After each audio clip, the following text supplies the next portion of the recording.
Inuna ang korupsyon ng mga elitistang mambabatas. Binuhusan diyan sa public works. Alam naman natin kung saan nila dadalhin yan. Diyan sa flood control programs. Huwag ho ninyong kakalimutan, 200 inosenteng Pilipino patay na lunod diyan sa Bicol dahil ninakaw yung flood control funds. Yan po yung dapat nating pinag-uusapan. Ano pa po sinabi? Na-discover ng EDCOM na itong gobyernong ito, 35 lamang na textbooks na kinakailangan ng grade 4 at grade 7 ang na-deliver. 35 of the 90 textbooks, wala pa ho sa kalahati. Wala pa sa kalahati. Imbis na tuunan ang education sector, ang inuuna, political persecution. Pagsikil sa mga miyembro ng new media, sa mga vloggers para wala nang nagsasalita at nagkikwento at nagbabalita ng ganitong katotohanan. Yung impeachment ni Vice President Inday Sara Duterte, hindi yan ang kailangan ng Pilipino. Hindi nila tinutugunan ang inflation, ang kahirapan, ang kagutuman, ang kamangmangan ng kabataang Pilipino. Kawawa po ang kabataang Pilipino. Wala po sa puso ni Bongbong Marcos ayusin ang ating education system. Ito po ang findings ng EDCOM. Yung classroom po natin, huwag nilang sabihin hindi nila alam na ang shortage po ng classroom ay 165,000 units. 165,000 classrooms ang kulang. Ano po ang ginawa nila? Nagpakasasa sila sa pera nating mga Pilipino. Last year, ang naitayo lamang nilang classroom, 847. Ano yun? 165,000 po ang kulang. Ang naitayo lang ho nilang bagong classroom ay 847. Nasaan ang pera nating mga Pilipino? Kinuhaan nyo ng 60 billion ng PhilHealth. Saan ninyo linagay? Darating po tayo mamaya sa PhilHealth bilang pangatlong basihan natin dito sa kinaso natin na nasa Korte Suprema. At yun din po sa EDCOM 2, 30% lamang ng ating mga public school buildings. 30% lamang ng ating public school buildings ang ligtas, ang safe at dapat gamitin at dapat magamit. Ibig sabihin, sa 100 public school buildings, 30 lamang po dyan ang safe. Yung 70 po dyan dapat nang gibain, dapat nang kumpunuhin, dapat nang ayusin, dapat nang i-restore into a suitable building na kung saan estudyante ang mga ang papasok at gagamit. Ayon po ito sa EDCOM 2. At bukod dyan, 4.9 Filipinos are out of school. 4.9 sa ating kabataan ay out of school. Wala po sa eskwelahan. Ito po ang kalunos-lunos na estado ng ating edukasyon. At for every 100 Filipinos, for every 100 Filipino youth na dapat po'y nasa kolehiyo, 65 po sa kanila ay hindi na nag-aaral. Hindi na tumungtong o hindi na nakatungtong sa kolehiyo. Ayuda Pamor. Bongbong Marcos administration, AKAP Pamor. AYIX Pamor. Program appropriations Pamor. Ginagawa ninyong mga timawa ang mamamayang Pilipino. Yun po ang dapat maintindihan ninyong lahat. Bakit natin kini-question itong immoral, itong illegal, itong invalid, itong unconstitutional at criminal 2025 budget. Higit pong binigyan ng malaking pondo ang public works kesa education sector. At binawasan pa ng 31 billion pesos ang ating education sector sa kabila ng findings ng EDCOM 2 na kalunos-lunos na ang estado ng ating public education system. Magising po kayo mga kababayan. Dito po sa ating pahina magbibigay tayo ng tamang impormasyon. Sabi ko nga ho sa inyo, ang suka ang kalaban ng tanso. Ang suka ang kalaban ng peking ginto. At ang suka ang kalaban ng mga mambubudol. Sa tulong po ninyo, ang mga suka ang tatapos sa pangbubudol ng administrasyon ito. Kaya tulungan po ninyo ang ating Duterte accredited and certified and approved senatorial candidates. Pangatlong basihan, ito po'y kasali rin kayong lahat. Ang PhilHealth po ay binigyan nila ng zero appropriation or zero subsidy this 2025. Unconstitutional rin po iyan. Bakit ko po nasasabi? Sa akin pong interpretasyon, bakit ito'y unconstitutional? Dahil may sariling funding po ang PhilHealth. Kinukuha po niya yan diyan sa tinatawag nating sin taxes. Nalalaman po ito dahil si Congressman Sid Ungab ng 3rd District ng Davao ang nagpasa nito, yung principal author nito. At siya rin ang kasama competitioner at siya rin ang nakadiscovery ng mga blanco dito sa final bicameral conference committee report. Hindi po pwedeng bigyan ng zero funding ang PhilHealth. Saan nila dinadala ang ating pera? Alam mo ninyo, malinaw sa Section 6 o Article 6, Article 6, Section 29 ng ating saligang batas. Pakitingnan din po ninyo, pakibasa.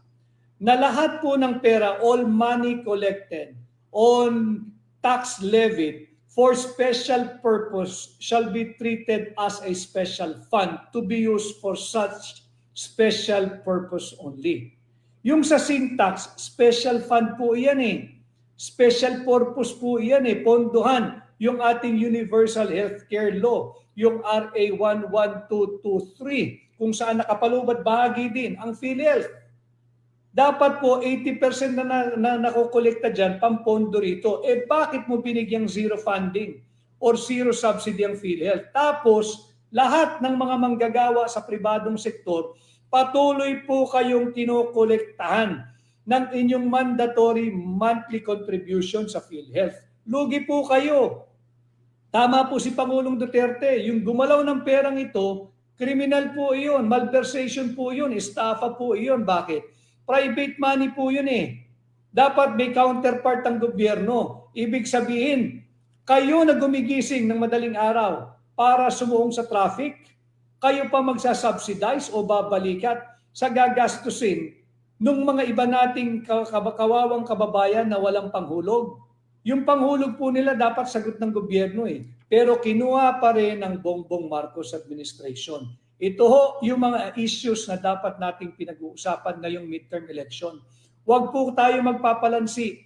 Hindi po yung impeachment, hindi po yung inciting to sedition, hindi po yung unlawful utterances na ikakaso kay Pangulong Duterte. Ito po yung kanilang pinagtatakpan. Mabuti na lamang nagdesisyon ng Korte Suprema. Bantayan natin ang mainstream media. Yung mga pahayagan, baka naman ang headline niyo pa rin, Duterte. Whether si Pangulong Duterte, si Vice Presidente Inday Duterte, si Mayor Baste Duterte, si Congressman Pulong Duterte. Ito po ang inyong ibandera sa inyong mga pahayagan. Ito po ang dapat linalaman ng mga mainstream media, mapa TV, mapa radyo. Huwag ninyong tulungan ng gobyernong patuloy na budulin ang sambayan ng Pilipino. At panguli, yung pang-apat po nating grounds ay yung mga blanco. Yung mga blanco dito sa Bicameral Conference Committee report na pinirmahan, inaprubahan, ratified at ifinail diyan sa House of Representatives Bills and Index section. Hanggang ngayon, wala pong maipakita ang House of Representatives yung tinatawag nating enrolled bill.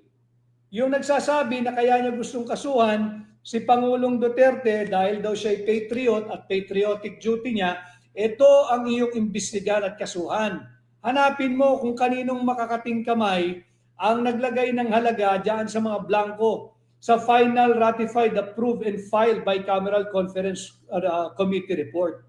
Hanapin mo, gamitin mo ang buong lakas ng pambansang pulisya, panagutin mo bakit hanggang ngayon walang enrolled bill. At sino yung makating kamay? Sino yung makating kamay na nakialam diyan sa illegal, immoral, unlawful, invalid, unconstitutional at criminal 2025 budget? Bakit yan naipasa? Sinong naglagay ng mga halaga? 241 billion ho yung blanco. At ang ating taunang budget for 2025, 6.352 trillion pesos. Ito po ang totoong issue ngayong midterm election. Huwag po tayong magpapabudol. Labanan natin ang mga nangtatanso, labanan natin ang tanso, labanan natin ang peking ginto, labanan natin ang mga nambubudol. Ito po ang ating pag-usapan. Kaya po tayo ay nauwi at nag-file ng kaso sa Korte Suprema questioning the constitutionality of the 2025 budget. We are praying that the Supreme Court will grant our petition isantabi itong illegal, unlawful, immoral, invalid, unconstitutional at criminal 2025 budget. Salamat kay dating Speaker Bebot Pantaleon Bebot Alvarez at siya'y nagsampa ng kasong kriminal. Dahil talagang kriminal yung pangingialam diyan sa final bicameral conference committee report. Bawal po iyon sapagkat yan po ay falsification of legislative document. Yan po ay usurpation of legislative authority at yung sinasabi nung isang mambabatas na babaeng taga-Marikina, kayong mga taga-Marikina, mag-isip-isip kayo. Ministerial daw po yung kanilang ginawa at iniipit pa yung mga matitinong kawani ng House of Representatives, miyembro ng Technical Working Group ng Committee on Appropriation. Sinisisi pa yung matitinong empleyado ng Senado na miyembro ng Committee on Finance ng Senado na sila daw ang may kasalanan kung bakit nagkaroon ng halaga itong mga patlang sa Bicameral Conference Committee report. Akala ko ba simulang-simula ang yayabang ninyo na walang blanco? Ito na mismo Korte Suprema na ang hindi rin mapalagay sapagkat pera din ho ito ng lahat ng Pilipino. Tama po, kasama yung ating mga kagalang-galang na maestrado. Pilipino ho yun eh. So apat po yung ating nagiging basihan kung bakit natin pinapawalang bisa itong 2025 budget bilang unconstitutional, illegal, invalid, unlawful at criminal. Yung una po, hinayjack ng Vice-Cam ang NEP. Pinalitan ng Vice-Cam ang panukalang budget ng tanggapan ng Pangulo. Ninakaw po ng membro ng Vice-Cam ang panukalang budget ng Pangulo na tinatawag nating NEP.